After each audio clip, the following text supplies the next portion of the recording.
Uber and Lyft drivers, what's your most NSFW story? Story 1. This one isn't really NSFW, but it's the reason why I stopped working for Uber. It's about 10:30 p.m. I get a request and accept it. It's a 20-something-year-old girl just getting off work at a retail clothing store. She needs a ride to her home, about 35 minutes outside the city limits. Cool. Long ride equals more money. Get to her house, she gets out and I drive away. Now, I'm about 25 plus miles away from the city, so I don't really expect to get any hits out there. I'm about to head back in when I get another request. This one is another 30 minutes further outside the city limits. Maybe this person wants to go downtown. That's an hour-long ride equals $$, and down. Start heading their way. It's a beautiful night, so I cruise the whole way with my windows down. Long, winding, narrow roads. No street lights for miles. Finally, I come across the property. It's a ranch-style place. I turn in. Still no lights. Pitch black. I drive in for about 2 miles with no signs of a house. I'm doubting my GPS at this point. Oh well, I'm already this far. Keep going. Oh cool, a house. No lights on. Something doesn't seem right. I swing my car around to face the exit, leave my car in drive and rest my foot on the brake, just in case, and waited for a while. Nothing. Let me give the guy a call. He answers. Sounds confused. Hey, I'm your Uber driver, I'm outside. Take your time. I'm here whenever you're ready. Uber, I didn't request a ride. I'm at #50 Texas. Your address and information comes up on my app. Texas, I'm in Indiana. I've never been to Texas. Please don't charge me. Hangs up. In that moment, I felt the already pitch black night get darker. I turned down the radio. My window was still open, and so I started listening. You know that sound of a dirt road when somebody is walking on it. How it crunches and you can hear every step. Imagine that sound, but there are 2 sets of feet, and they're running. Getting louder. I look out my rear view mirror and the only light is from the red parking lights of my car. 2 men, all black clothes painted red by my brake lights, sprinting. Getting closer, getting louder. I slammed on the gas, my car threw pebbles and rocks at them as I semi-burned out, and I hauled ass as fast as I could out of that property. Got back on that winding road, followed it all the way to a well-lit gas station, shifted to park, and sat there, stunned. What just happened? I tried following up with Uber. Nothing really came of it. To this day, I'll always have to wonder what happened that night. Story 2. Not totally NSFW, but I just this Friday picked up 4 college-age guys from a bar around 1:15 a.m. who were on their way home and teetering on blackout. It was a surge fare of 1.8 and a ride of about 8 miles of mostly highway, so I was pretty pumped to make an easy 10 minutes $20 in 15 minutes. We finished the bulk of the ride when the most intoxicated of the group springs to life and says, "Dude, you do want Taco Bell." I think he mixed a request with a statement that he wanted Taco Bell. I said sure, as I wasn't going to be staying out much later and thought it was sure to yield a tip in cash. So I take them to a little plaza that contains a gas station, a convenience store, and of course Taco Bell. This is when that same guy sprung to life once again to say, "No drive-through, let's go in." I told him no, but he said he'd give me $10 if I waited, so I reconsidered. They step out of the car and this guy huddles his friends for a few seconds before they break off into 3 different directions as the drunkest guy half slumps and leans against my back bumper. One rushes the Taco Bell and returns with 4 $5 boxes. Another hits the gas station and comes back with White Owl cigarillos. When the final man returns, it's with a roll of paper towels, some sort of rivet things, and sticky tack. The drunk guy then unravels the entire roll and shoves it into one of the barf bags that I keep in my back seat, and they get into car for the last 3/4 of a mile home. Drunk guy is fiddling with it in the back as I talk with the guys about sports and other banalities until I pull up to the house they live in about 2 minutes later. As I pull in, the drunk guy says, "Done," and then slumped onto his buddy's shoulder. He hands me $10 and grabs the bag containing the paper. He looked me right in the eye, and with an incredibly serious tone he broke through his intoxicarian for one sentence and said, "You must always remember to recycle," and then passed out to the point that his friends had to carry him. I then got to see what this blacked-out genius was up to, a device for smoking multiple blunts that was so precisely made. Holes were equidistant, lines were clean, etc. They invited me in to test it, but I had to be on my way. As I drove off, I wondered what this person would be like in the light of day. What does a sober version of this stoner engineer do? What else is he capable of? Hey guys, are you enjoying the video? If so, please like and subscribe, as it really helps out the channel. Anyways, back to the stories. Story 3. I picked up an elderly lady in my 3 Series BMW in a rather sketchy part of Memphis at about 8 a.m. on a weekday morning. No big deal, right? She gets in and says, alright, I need you to take me to work. But first we gotta go to the liquor store. I say okay and start toward the nearest liquor store, thinking she is just picking something up for after work. On the way there she mentions she works for a repossession company, and that they work for a car dealership that intentionally sells cars to people that can't pay for them. She says she wants to swing by an address on the way to work to see if there is a car she needs to repossess located there. She says the cars usually have GPS, but she thinks the car's owner has disabled the GPS. We arrive at the liquor store and the lady goes in and comes out. She gets in the car and before I can ask her not to drink in the car, she has downed an entire pint of vodka. At this point I can't even be mad, I'm flabbergasted. Laughing, I ask the old lady if she even had a chaser. She pulls out a Capri Sun, stabs it with the straw, and starts drinking it. She says, you probably think I'm some sort of alcoholic or something. I reply, I don't know if you are or not, but at least you're up and am this morning headed to work. Then she starts directing me back into the sketchy neighborhood to search for a black Chrysler 300. I make it clear to her that I am only a driver and that if we find this car I am not getting out of my car. She agrees and says she'll just call a tow truck if we see the car. As we're cruising this really sketchy area looking for the car, she is getting more and more drunk as the alcohol seeps into her. She keeps asking if every black four-door car is a Chrysler 300. I'm wondering if she even knows what a 300 is. I notice we are getting strange looks from the people we drive by as we head down a long dead-end street with a shady-looking gated apartment complex at the end that kinda looks like the street from the movie Training Day. We reach the end and go to turn around and I realize again how sketchy we look cruising around here. If the cops saw us they would assume we were looking for drugs or intercourse or something illegal. I notice again that everyone sitting outside the apartment complex is staring at us like we are an elephant in the room. I guess she senses my discomfort, or maybe she had to be at work at 9 a.m. because she says, okay, now I feel like I'm ready to deal with these motherfuckers. Let's head to such and such sketchy car dealership.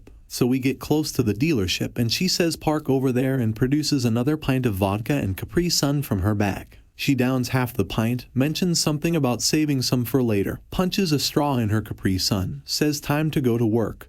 Have a nice day and exits the vehicle. I'm just sitting there like WTF. This was a seriously hardcore old lady of probably 65 or 70 years. Or maybe she just looked old BC she drank so much.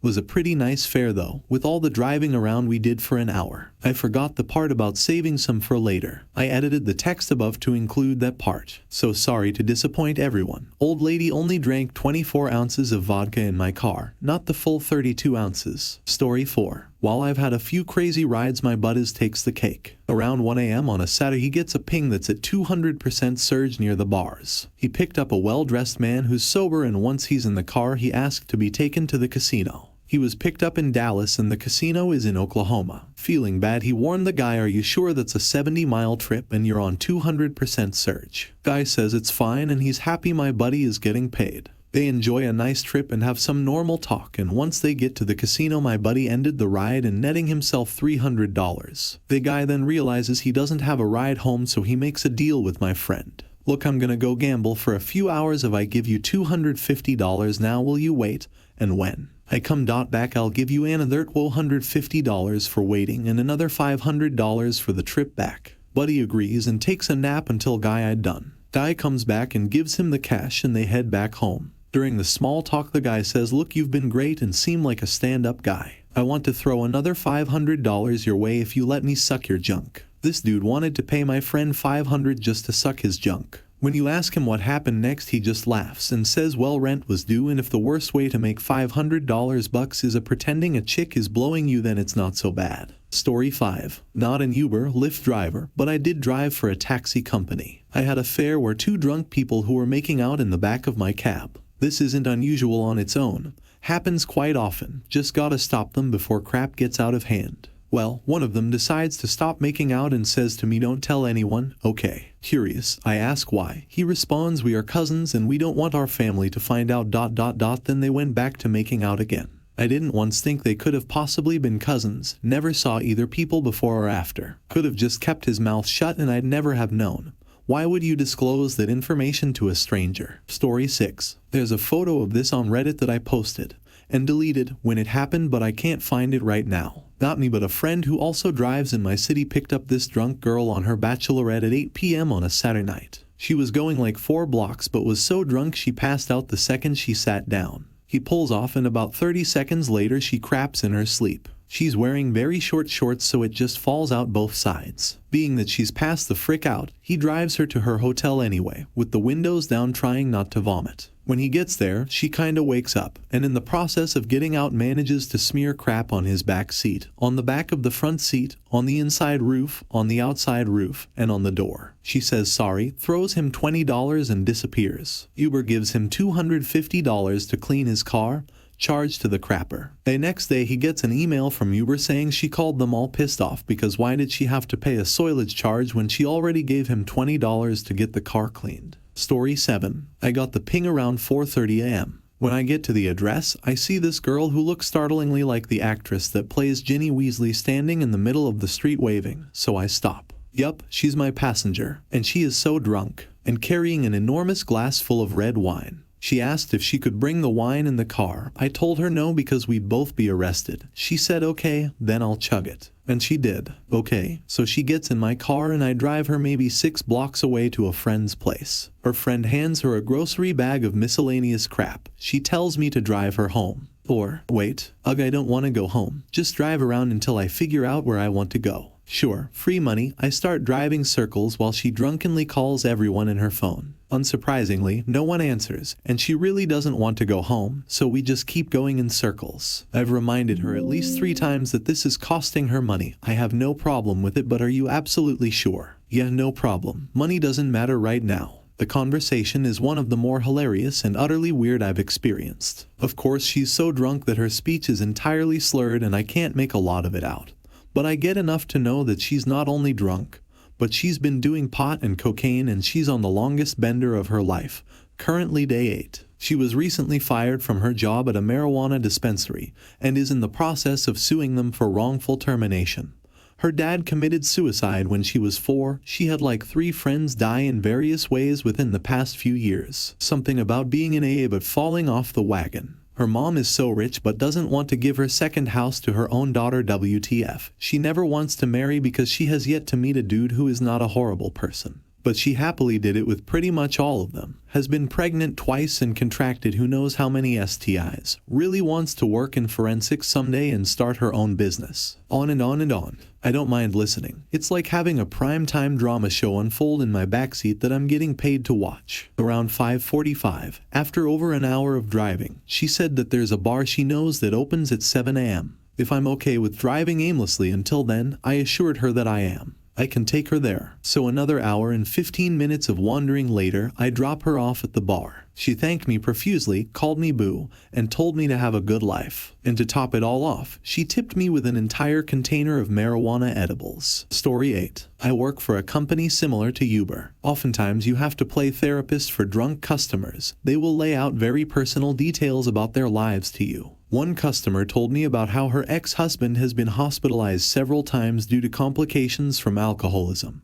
and that they told him that the next time he comes in, he'll likely die. She told me that she really hopes that the father will die before her 17-year-old son turns 18 because she doesn't want him to have the responsibility of having to decide to pull the plug. Another ride started with the customer asking if I played Overwatch, and within 5 minutes she was crying and telling me about her friend who committed suicide. One ride I couldn't find the window button.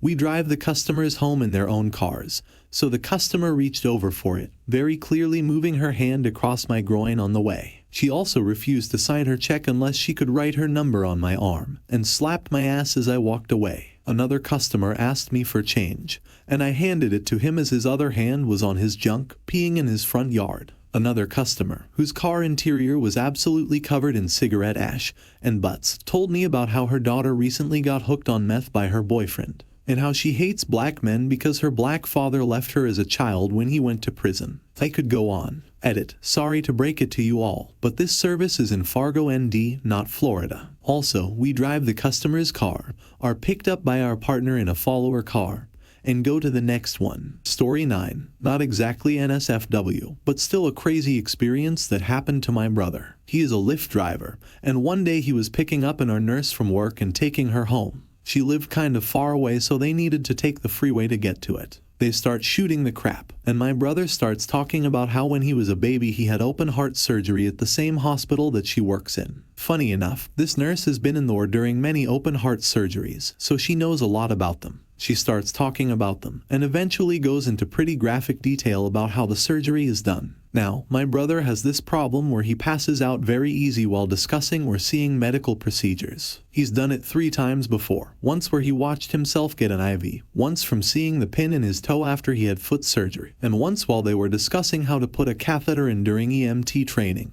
He wanted to be a firefighter, so sure as crap. After a little bit of hearing about the surgery, the nurse notices the car veering off to the left, crossing over a lane. She looks over at my brother and sees him passed out cold behind the wheel. She starts screaming and the car ends up veering off into a ditch on the side of the freeway. The nurse apparently forgets all her training and just freaking books it once the car stops. Apparently the smell coming from the deployed airbags smelled like smoke to her and she thought the car was going to blow up. My brother and the nurse were both physically fine, but his car is completely totaled. Story 10. Not exactly NSFW, but definitely my favorite story. I picked up a couple in their 30s on St. Patrick's Day this year at 2 a.m. They wanted to take about a 35-mile drive at 3x surge, so I was about to give the third highest paying fare I'd ever given. Great way to end the night. They had clearly been drinking like they were 20-somethings since early in the day. The wife, in the front seat, was super apologetic for the first 5 minutes or so, completely embarrassed about their level of intoxication, while the husband, in the back, was trying to be my new best friend. After 5 minutes or so though, the Sandman paid them a visit, and they both passed out. I drove for the next 20 minutes in relative peace. When we arrived in their driveway, the husband was sound asleep, and they had a half-inch of wet snow in their driveway, so I took the wife inside first. While on the way in, she appended her purse in the snow, but I was more focused on getting her safely inside. Once we got in, I helped her to the bathroom, and then went to the garage to get a snow shovel. I cleared a 4-wide path from the garage to the car so I could get the husband inside. He's a bigger guy, and I wanted to be safe and finally got him awake. I gave him my shoulder and got him inside. He begged me, please, just get me to the recliner. I can't make it to bed, so that's where we headed. All the while the wife is throwing up with the force of a small waterfall in the bathroom. I ran outside and grabbed the contents of her purse, which included her phone, absolutely soaked at this point, and came back inside. She begged me to rice her phone, so I started to dig through her cupboards for a bag and rice. While digging I came across their meds, and pulled some Advil, absorbed by kidneys, for them. I riced her phone, then gave them both Advil and water and told them to take more in the morning. They were gonna need it. Then I locked the door and showed myself out. In the end, I was dropping them off for well over half an hour, but the fare was awesome and the day was my second best day of driving, so it didn't really bug me. The kicker, they left me a 5-star review the next day. Pretty okay guy. Best ride ever. Obligatory healthcare provider edit. I promise I actually gave them Advil. I was typing that while very exhausted and hurriedly eating breakfast, and mixed up my drugs. I try not to poison my riders. When combining Advil with ETOH, don't take more than the recommended dose and combine with food and a fair amount of water to avoid GI issues up to and including bleeds. Also, my top-ranked post is about me taking some drunk folks home. Awesome. Obligatory edit number 2, thanks for the gold kind stranger. You're a pretty okay person. Hey fellow Redditors, I really appreciate being gilded for my first time, but you know what I love even more than a month without ads? Helping others out, rather than spending your money on me. If you really want to make my day, donate your time or money to a worthy cause. One that's near and dear to my heart is Bill Richards' Higgins Lake Forever Camp. Every 4th of July weekend, along with 30 or so other volunteers, I take about 120 adults with disabilities up to the Ralph A. McMullen Conference Center on the north side of Higgins Lake in Michigan. All expenses paid. For many, it's the only vacation they can afford to take all year. If you'd like to donate, you can send donations marked Bill Richards Higgins Lake Forever to Community Resource Volunteers, 34 North Brush Street, St. John's, MI 48879 or Peckham, Inc., 3510 Capital City Boulevard, Lansing, MI 48906. Hey guys, just found out you watched till the end. That is awesome also. Don't forget to like and subscribe to the channel for more awesome stories.